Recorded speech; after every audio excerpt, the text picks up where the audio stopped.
Final result तयार झालेला आहे।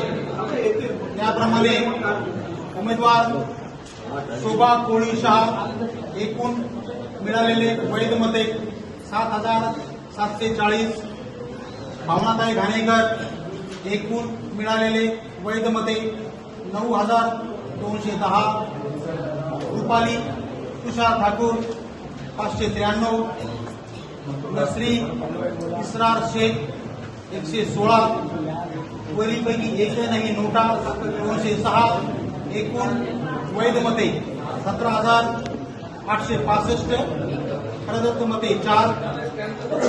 नगराध्यक्ष पदावरील उमेदवारापैकी खालील व्यक्ती वैधरित्या निवडून आल्याचे मी जाहीर करत आहे। भावनाताई घाणेकर पक्ष नॅशनलिस्ट काँग्रेस पार्टी शरदचंद्र पवार यांना मी विजयी घोषित करत आहे।